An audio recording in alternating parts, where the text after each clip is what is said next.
ಏಟಿಗೆ ಬೆದರಿದ ಪೈಲ್ವಾನಪ್ಪ. ನನ್ನ ಹೆಂಡತಿ ಹೊಡಿತಾಳೆ ಬಡಿತಾಳೆ ಅಂತ ದೂರು ಕೊಟ್ಟಿದ್ದಾರೆ. ಹೆಂಡತಿಯಿಂದ ಕಾಪಾಡಿ ಅಂತ ಪೈಲ್ವಾನ್ ಕಣ್ಣೀರು ಹಾಕಿರೋದು. ರಾಜಧಾನಿ ಬೆಂಗಳೂರಿನಲ್ಲಿ ಮತ್ತೊಂದು ವಿಚಿತ್ರ ಪ್ರಕರಣ ನಡೆದಿದೆ. ಕಚೇರಿಯಲ್ಲಿ ಮಲಗಿದ್ದವನ ಮೇಲೆ ಹೆಂಡತಿ ಹಲ್ಲೆ ಮಾಡಿದ್ಲು ಅನ್ನೋ ಆರೋಪ. ಅಶೋಕ್ ನಗರ ಠಾಣಾ ವ್ಯಾಪ್ತಿಯಲ್ಲಿ ಪ್ರಕರಣ ದಾಖಲಾಗಿದೆ. ಪತ್ನಿ ಆಯಿಷಾ ವಿರುದ್ಧ ಪತಿ ಮೊಹಮ್ಮದ್ ಯೂಸುಫ್ ದೂರು ಕೊಟ್ಟಿರೋದು. ಹೆಂಡತಿ ಏಟಿಗೆ ಪೈಲ್ವಾನ್ ಮೊಹಮ್ಮದ್ ಬೆಚ್ಚಿ ಬಿದ್ದಿದ್ದಾರೆ. ಪತ್ನಿ ಕೊಟ್ಟ ಏಟಿಗೆ ಪೈಲ್ವಾನಪ್ಪ ಬೆದರಿದ್ದಾನೆ. ಸೀದಾ ಅಶೋಕ್ ನಗರ ಠಾಣೆಯಲ್ಲಿ ಪ್ರಕರಣ ದಾಖಲಿಸಿದ್ದಾನೆ. ಪತ್ನಿ ಆಯಿಷಾ ವಿರುದ್ಧ ಮೊಹಮ್ಮದ್ ಯೂಸುಫ್ ದೂರು ಕೊಟ್ಟಿರೋದು. ಹೆಂಡತಿಯಿಂದ ಕಾಪಾಡಿ ಅಂತ ಪೈಲ್ವಾನ್ ಕಣ್ಣೀರ್ ಹಾಕಿರೋದು. ಹೆಂಡತಿ ಕೊಟ್ಟಂತ ಏಟಿಗೆ ಪೈಲ್ವಾನ್ ಮೊಹಮ್ಮದ್ ಬೆಚ್ಚಿ ಬಿದ್ದಿದ್ದಾನೆ.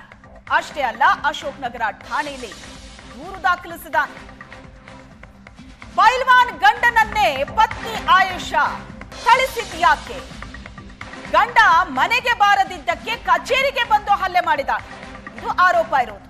ಪತ್ನಿ ಆಯಿಷಾ ಆಕೆಯ ಸಾಕು ತಾಯಿ ನಗೀನಾರಿಂದ ಹಲ್ಲೆ ಅಂತ ಆರೋಪ ಮಾಡಿದ್ದಾನೆ ಗಂಡ. ಕೌಟುಂಬಿಕ ಕಲಹಕ್ಕೆ ನೊಂದು ಕಚೇರಿಯಲ್ಲೇ ಪತಿ ಇದ್ರಂತೆ. ಮನೆಗೆ ಹೋದ್ರೆ ಹೆಂಡತಿ ಟಾರ್ಚರ್ ಕೊಡ್ತಾಳೆ ಅನ್ನೋ ಭಯಕ್ಕೆ ತನ್ನ ಆಫೀಸ್ನಲ್ಲೇ ಉಳ್ಕೊಂಡಿದ್ರಂತೆ. ಮನೆಗೆ ಬಂದಿಲ್ಲ ಅಂತ ಹಲವಾರು ಬಾರಿ ಕಾಲ್ ಮಾಡಿದಾಳೆ ಆಯಿಷಾ. ಬೆಳಗಿನ ಜಾವ 4 ಗಂಟೆ ಹೊತ್ತಿಗೆ ಆಫೀಸಿಗೆ ಬಂದು ಆಯಿಷಾ ಹಲ್ಲೆ ನಡೆಸಿದಾಳೆ ಪತಿ ಮೇಲೆ.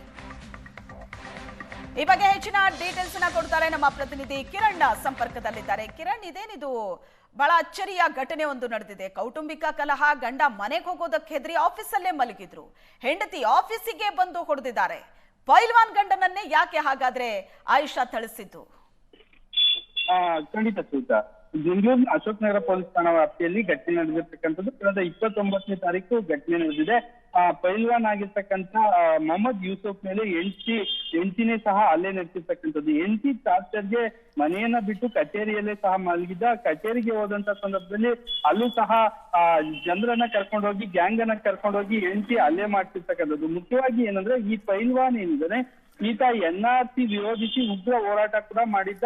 ಆದ್ರೆ ಹೆಂಡತಿಯಿಂದ ಒದೆ ತಿಂದು ಈಗ ದೂರನ್ನ ಕೊಟ್ಟಿರ್ತಕ್ಕಂಥದ್ದು. ಮುಖ್ಯವಾಗಿ ಏನಂದ್ರೆ, ರಾಜಕೀಯ ನಾಯಕರ ಒಡನಾಟ ಇಟ್ಕೊಂಡು ಯೂಸಫ್ ಸಾಕಷ್ಟು ರೀತಿಯಲ್ಲಿ ಹೋರಾಟ ಮಾಡ್ತಾ ಇದ್ದ. ಯೂಸಫ್ ಪತ್ನಿ ಆಯಿಷಾ ಮತ್ತೆ ಆಕೆಯ ಸಾಕು ತಾಯಿ ನಗೀನಾ ಸೇರಿದಂತೆ ಹಲವು ಮಂದಿ 29ನೇ ತಾರೀಕು ಅಂದ್ರೆ 28ರ ಬೆಳಗಿನ ಜಾವ 3:30ರಿಂದ 4 ಗಂಟೆ ಸುಮಾರಿಗೆ ಹೋಗಿ ಹಲ್ಲೆ ಮಾಡಿರ್ತಕ್ಕಂಥದ್ದು. ಕೌಟುಂಬಿಕ ಕಲಹ ಹಿನ್ನೆಲೆಯಲ್ಲಿ ಸಾಕಷ್ಟು ಬಾರಿ ಇವರಿಬ್ರು ನಡುವೆ ಮನಸ್ತಾಪ ಇತ್ತು, ಗಲಾಟೆ ಆಗ್ತಾ ಇತ್ತು. ಆ ನಂತರ ಈತ ಮನೆಯಲ್ಲಿ ಸಹ ಸೇರ್ತಿರ್ಲಿಲ್ಲ. ಮನೆಯನ್ನ ಬಿಟ್ಟು ಹೆಂಡತಿ ಟಾರ್ಚರ್ಗೆ ಮನೆಯನ್ನ ಬಿಟ್ಟು ಹೋಗಿದ್ದ. 28ನೇ ತಾರೀಕು ಏನು ಕಚೇರಿಗೆ ಹೋಗಿ ಮಲಗಿರ್ತಾನೆ, ಆ ಸಂದರ್ಭದಲ್ಲಿ ಮೊಬೈಲ್ ಸೈಲೆಂಟ್ ಆಗಿರುತ್ತೆ. ಹಲವು ಬಾರಿ ಕರೆ ಮಾಡಿದ್ರು ಸಹ ಆತ ರಿಸೀವ್ ಮಾಡೋದಿಲ್ಲ. ಆ ನಂತರ ಆಕೆ ತಾಯಿ ನಗೀನಾ ಮತ್ತೆ ಈ ಹೆಂಡತಿ ಎಲ್ಲರೂ ಹೋಗಿ ಹಲ್ಲೆ ಮಾಡಿದ್ದಾರೆ. ಆಯಿಷಾ ಮತ್ತೆ ಅವರ ಸಾಕು ತಾಯಿ ನಗೀನಾ ಸೇರಿದಂತೆ 4-5 ಮಂದಿ ಆರೋಪಿಗಳೇನಿದ್ದಾರೆ ಎಲ್ಲರೂ ಸಹ ಹೋಗಿ ಹಲ್ಲೆ ಮಾಡಿರ್ತಕ್ಕಂಥದ್ದು. ಹಲ್ಲೆಗೊಳಗಾದಂತ ಆತ ವಕೀಲರ ಮೂಲಕ ಪೊಲೀಸ್ ಸ್ಟೇಷನ್ಗೆ ಹೋಗಿ ಕಂಪ್ಲೇಂಟ್ ಅನ್ನ ಕೊಡ್ತಾನೆ. ನಂತರ FIR ದಾಖಲಿಸಿ ಈಗ ತನಿಖೆಯನ್ನ ಕೈಗೊಂಡಿರ್ತಕ್ಕಂಥದ್ದು. ಇಲ್ಲಿ ಪೊಲೀಸರಿಗೂ ಸಹ ಮೊಹಮ್ಮದ್ ಯೂಸುಫ್ ಸ್ವಿಚ್ ಆಫ್ ಮಾಡ್ಕೊಂಡಿದ್ದಾನೆ, ತನಿಖೆಗೆ ಸಹಕಾರ ನೀಡ್ತಾ ಇಲ್ಲ ಅನ್ನೋ ಮಾತುಗಳು ಸಹ ಕೇಳಿ ಬರ್ತಾ ಇರ್ತಕ್ಕಂಥದ್ದು. ಸದ್ಯ ಪ್ರಕರಣ ದಾಖಲಿಸಿಕೊಂಡು ಅಶೋಕ್ ನಗರ ಪೊಲೀಸರು ತನಿಖೆಯನ್ನ ಮುಂದುವರಿಸಿದ್ದಾರೆ. Thank you Kiran.